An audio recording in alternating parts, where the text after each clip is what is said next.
Start करते हैं part 2 से चैप्टर 8 के wind storms and cyclone class 7 science. Part 1 के लिए आप नीचे डिस्क्रिप्शन बॉक्स में चेक कर सकते हैं। Thunderstorm develop in hot humid tropical areas like India very frequently. यानी जो थंडरस्टॉर्म्स होते हैं वो गर्म जगहों पे, ह्यूमिड जगहों पे और जो ट्रॉपिकल एरियाज़ होते हैं जैसे कि इंडिया, वहाँ पे बहुत जल्दी डेवलप होते हैं। जो राइजिंग टेम्परेचर होता है वो क्या करता है, स्ट्रॉन्ग अपवर्ड राइजिंग विंड, यानी वो ऐसी विंड्स प्रोड्यूस करता है जो ऊपर राइज कर रही होती हैं। These winds carry water droplet upward where they freeze and fall down again। ये जो winds होती है ना, ये वाटर ड्रॉपलेट को कहाँ ले जाती हैं, ऊपर की साइड लेके जाती हैं जहाँ पे ये फ्रीज हो जाती हैं और वापस गिर जाती हैं। ठीक है। The Swift movement of the falling water droplet along with the rising air create lightning and sound. यानी कि जो ये फॉलिंग वाटर का जो मूवमेंट होता है, बहुत तेज़ तेज़ जिस तरह ये गिरती हैं, किसके साथ, राइजिंग एयर के साथ, यानी हवा भी ऊपर चढ़ रही है प्लस ये वाटर ड्रॉपलेट्स गिर रहे हैं, उसकी वजह से क्या होता है, लाइटनिंग और साउंड बहुत ज़्यादा प्रोड्यूस होते हैं। इसको हम बोलते हैं थंडरस्टॉर्म। इसके बारे में आप लोग हायर क्लासेस में पढ़ोगे। अब देखो, अगर एक स्टॉर्म भी आ रही है लाइटनिंग के साथ, यानी कि अगर बहुत तेज़ तूफान आ रहा है और लाइटनिंग भी हो रही है, तो आपको कुछ स्टेप्स ध्यान रखना है जिनको आपको बहुत ही ध्यान से देख के चलना है। किसी भी ट्री के नीचे, जो अकेला खड़ा हुआ ट्री है उसके नीचे कभी भी शेल्टर मत लो। ठीक है। If you are in a forest, take shelter under a small tree, do not lie on the ground. यानी कि किसी ट्री के नीचे कभी भी शेल्टर नहीं लेना चाहिए कि बचने के लिए खड़े हो गए। उसके अलावा ज़मीन पे एकदम से लेटना नहीं चाहिए। उसके अलावा अगर बहुत बड़े फॉरेस्ट में हो तो छोटे ट्री के नीचे आप शेल्टर ले सकते हो, बड़े ट्री के नीचे नहीं। कभी भी एक अम्ब्रेला या फिर मेटेलिक एंड जिस चीज़ का होता है उसके नीचे शेल्टर नहीं लेना है। ठीक है। विंडो के पास मत बैठो। Open garages, storage shed, metal sheds are not safe places to take shelter. यानी ये सारी चीज़ें जहाँ पे आप सामान स्टोर करते हो, या मेटल शेड्स होती हैं जो जगह थोड़ी बहुत मेटल की बनी होती है, वहाँ लोग रुकते हैं या सामान रखते हैं, उनके नीचे कभी मत छुपो। कार और a bus is a safe place to take shelter. ठीक है। एक कार में या बस में आप रह सकते हो, शेल्टर ले सकते हो। अगर आप पानी में हो, किसी तरह पानी में फंस गए हो, तो या तो बाहर निकल जाओ या फिर बिल्डिंग के अंदर चले जाओ। ठीक है। तो ये प्रिकॉशंस हैं जो ध्यान रखने चाहिए। How a thunderstorm becomes a cyclone. You know that water requires heat when it changes from liquid to vapour state. यानी कि जब भी वाटर लिक्विड से वेपर स्टेट में चेंज होता है तो उसको हीट की ज़रूरत होती है। Does the water give back heat when vapour condenses into liquid. यानी कि जो वाटर होता है, क्या वो वापस हीट देता है जब वो वेपर स्टेज से लिक्विड स्टेज में कन्वर्ट होता है। Can you recall any experience to support this. आप कोई एक्सपीरियंस सोच सकते हो इस चीज़ को सपोर्ट करने के लिए। Structure of a cyclone. The centre of a cyclone is a काम एरिया। साइक्लोन के आसपास जो मतलब बिल्कुल बीच की जगह होती है बहुत शांत होती है, उसको हम बोलते हैं आई ऑफ द स्टॉर्म। अगर एक लार्ज साइक्लोन आ रहा है जो बहुत ही तरह घूमता हुआ आ रहा है एटमॉस्फेयर में, ठीक है, तो मोस्टली उसकी 10 to 15 किलोमीटर हाई वो हो सकता है, इतना बड़ा हो सकता है। और जो आई का डायामीटर है वो भी 10 से 30 किलोमीटर तक हो सकता है, डिपेंड करता है कितना बड़ा साइक्लोन है। It is a region free of cloud and has light wind. ये जो बीच का पोर्शन होता है ना, ये क्या होता है, इसमें क्लाउड्स नहीं होते और बहुत ही हल्की हवाएं होती हैं। Around this calm and clear eye there is a cloud region of about 150 kilometre in size. और इस जो बिल्कुल बीच का पोर्शन हम कह रहे हैं बहुत हल्का सा, इसके पास में एक क्या कहते हैं, क्लाउड का रीजन होता है कुछ 150 किलोमीटर साइज़ में। In this region there are high speeds wind and thick cloud with heavy rain. इस पर्टिकुलर पार्ट में क्या होता है, बहुत ज़्यादा तेज़ चलने वाली हवाएं, काफ़ी थिक क्लाउड्स होते हैं और हैवी रेन होती है। Away from this region the wind speed gradually decreases. इस पोर्शन के बाहर या थोड़ा दूर पे जो विंड स्पीड होती है वो कम होती रहती है। The formation of cyclone is a very complex process. A model is shown in figure 8.11। जिस तरह से साइक्लोन डेवलप होता है वो काफ़ी कॉम्प्लेक्स प्रोसेस है। Before cloud formation water takes up heat from the atmosphere to change into vapour. यानी cloud formation से पहले जो पानी होता है ना, वो हीट ले लेता है एटमॉस्फेयर से ताकि वो वेपर फॉर्म में चेंज हो जाए। जब वाटर वेपर चेंज होता है लिक्विड में, किसकी फॉर्म में, एज रेन ड्रॉप्स, यही हीट रिलीज होती है एटमॉस्फेयर में। ठीक है। एक बार तो हमें पता है कि जब उसने क्या कहते हैं, वाटर को वाटर वेपर में चेंज होना था तब हीट ली, लेकिन जब दोबारा से लिक्विड में कन्वर्ट हो गया, लाइक वाटर वेपर से लिक्विड में कन्वर्ट हुआ, तो हीट हमारी एटमॉस्फेयर में रिलीज होनी शुरू हो गई। The heat release to the atmosphere warms the air around, जो हीट रिलीज़ होती है आसपास वो क्या करती है, एटमॉस्फेयर को गर्म करती है, वार्म करती है, आसपास की हवाओं को गर्म करती है। और ये जो एयर होती है ना, ये क्योंकि गर्म होने की वजह से ऊपर चली जाती है और उसकी वजह से प्रेशर ड्रॉप आता है। हमें पता ही है जब भी गर्म होता है तो क्या होता है, प्रेशर ड्रॉप आता है। More air rushes to the centre of the storm, ज़्यादा से ज़्यादा एयर जो होती है ना वो स्टॉर्म के सेंटर में चली जाती है। दिस साइकिल इज़ रिपीटेड, और ये बार बार होता है। The chain of event and up with the formation of very low pressure system with very high speed winds revolving around it. जब ये बार बार होता है तो क्या होता है, ऐसा एक सिस्टम तैयार हो जाता है जहाँ पे क्या होता है, लो प्रेशर सिस्टम फॉलो होता है। कैसे, जिसमें क्या होता है, हाई स्पीड विंड्स होती है और लो प्रेशर होता है। ठीक है, आसपास तो बहुत विंड है और नीचे बीच में बिल्कुल लो प्रेशर है। ऐसी कंडीशन को हम लोग साइक्लोन बोलते हैं। Factors like wind speed, wind direction, temperature and humidity, all these factors contribute to the development of cyclone. ये सब चीज़ें क्या करती हैं, साइक्लोन को डेवलपमेंट में कंट्रीब्यूट करती हैं।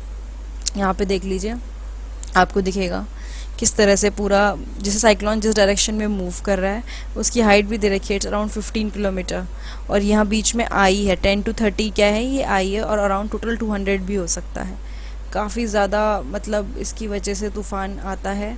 Image of the eye of the cyclone, बीच में आप देखो बिल्कुल आई देख पा रहे हो यहाँ पे, ये portion. Rising water caused by a cyclone, किस तरह से साइक्लोन की वजह से पानी भी उठ रहा है। Destruction caused by cyclones, cyclone can be very destructive. Strong winds push water towards the shore even if the storm is 100 kilometre away, यानी कि साइक्लोन बहुत डिस्ट्रक्टिव हो सकते हैं। स्ट्रॉन्ग विंड्स जो होती हैं, बहुत तेज़ हवाएं जो चलती हैं, वो पानी को मतलब किनारों पे फेंकने लगती हैं, चाहे स्टॉर्म बहुत दूर हो, चाहे एक्चुअली में जो तूफ़ान है या कुछ भी हो वो बहुत दूर है, लेकिन तब भी वो हवाएं उस पानी को क्या कर देती हैं, शोर पे पटकने लगती हैं। शोर पे मतलब किनारों पे। These are the first indication of an approaching cyclone, और ये एक इंडिकेशन होता है कि साइक्लोन आने वाला है। ठीक है, the water waves produced by the wind are so powerful that a person cannot overcome them, और जो वाटर वेव्स इस हवाओं की वजह से क्रिएट होती हैं इतनी स्ट्रॉन्ग होती हैं कि एक पर्सन उससे बच नहीं सकता। The low pressure in the eye lifts water surface in the center, जो लो प्रेशर होता है ना आई में, वो क्या कर देता है, वाटर की सरफेस को उठा देता है बीच में से। The rising water may be as high as 3 to 12 metres, और ये इतना हाई भी हो सकता है। ठीक है, it appears like a water wall moving towards the shore, और ऐसा लगता है कि एक वाटर से बनी हुई वॉल है जो शोर तक मूव कर रही है। इसकी वजह से क्या होता है, जो सी वाटर है वो कोस्ट लाइन एरियाज या फिर जहाँ पे भी लोग बसे हुए होते हैं वहाँ पे फैल जाता है, वहाँ पहुँच जाता है, जिसकी वजह से प्रॉपर्टी एंड लाइफ को डैमेज होने के चांसेस रहते हैं। ये जो सॉइल की फर्टिलिटी होता है उसको भी ख़त्म कर देता है। उसके अलावा कंटिन्यूस हैवी रेनफॉल में further worsen the flood situation, अगर बहुत देर तक ये हैवी रेनफॉल होता रहा तो फ्लड सिचुएशन भी बन सकती है। High speed wind accompanying a cyclone can damage houses, telephones and other communication system, trees etc, causing tremendous loss of life and property। अगर बहुत तेज़ विंड चल रही है, हवा चल रही है, तो उसकी वजह से घर, टेलीफोन लाइन, सारे कम्युनिकेशन सिस्टम, ये सब कुछ क्या हो सकते हैं, डैमेज हो सकते हैं। उसके बाद है, एक साइक्लोन को अलग अलग नाम से जाना जाता है।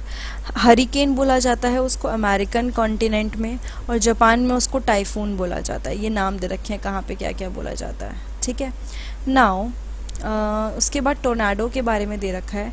In our country they are not very frequent. A tornado is a dark funnel shaped cloud that reaches from the sky to the ground.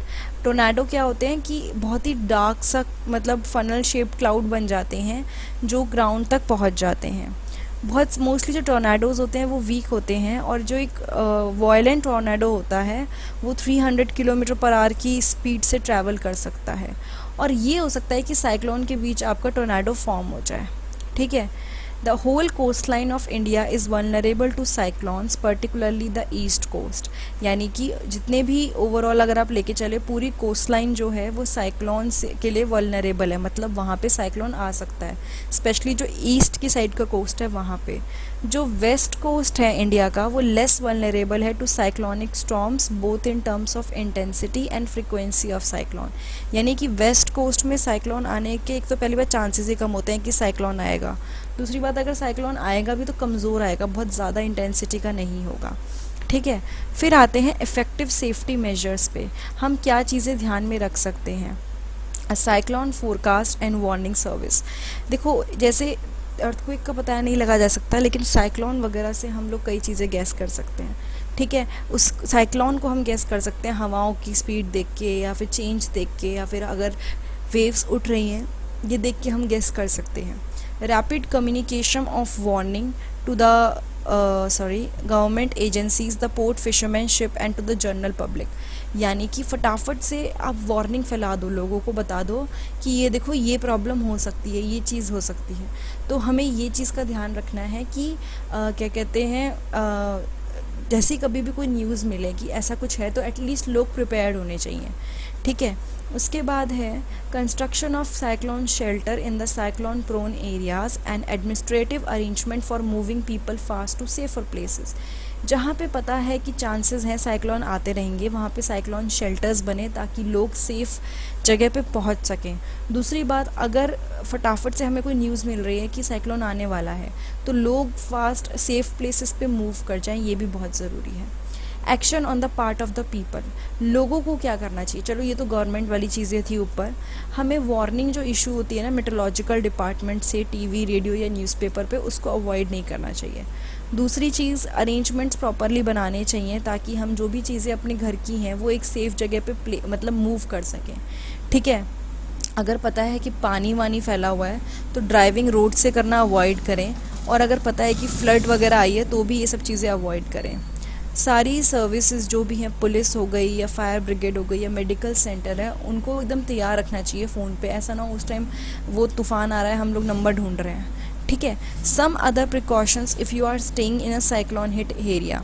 अगर एक आप ऐसी जगह पे रह रहे हो जहाँ पे साइक्लोन आने के चांसेस रहते हैं तो गंदा पानी ना मत पियो। ठीक है, और हमेशा इमरजेंसी के लिए पानी स्टोर करके रखो। गीले स्विचेस जितने भी हैं उनको कभी भी छूना नहीं चाहिए, ना पावर लाइन को। ठीक है, बाहर सिर्फ इसलिए नहीं जाओ कि चलो टाइम पास करना है, बाहर चले जाते हैं। ठीक है, और ऐसा नहीं करो जो उस टाइम पे फोर्सेस आ रही हैं वो उनसे आप डिमांड करो कि मेरे को ये भी दो, वो भी दो, मुझे ये भी चाहिए, क्योंकि उस टाइम पे उनकी प्रायोरिटी होती है लोगों को बचाना। ठीक है, और हाँ, अगर आपके दोस्त या कोई नेबर या कुछ भी फंसा हुआ आपको दिख रहा है तो आपको सबसे पहले उनके बारे में सोचना है। We have learn that all storms are low pressure system. जितनी भी स्टॉर्म्स बनती हैं लो प्रेशर सिस्टम बनते हैं, लाइक कम प्रेशर हो जाता है। और विंड की स्पीड बहुत इंपॉर्टेंट रोल प्ले करती है स्टॉर्म्स के बनने में, इसीलिए मेजर करना, विंड की स्पीड को मेजर करना बहुत ज़रूरी है। एक इंस्ट्रूमेंट आता है जिसको हम बोलते हैं एनीमोमीटर।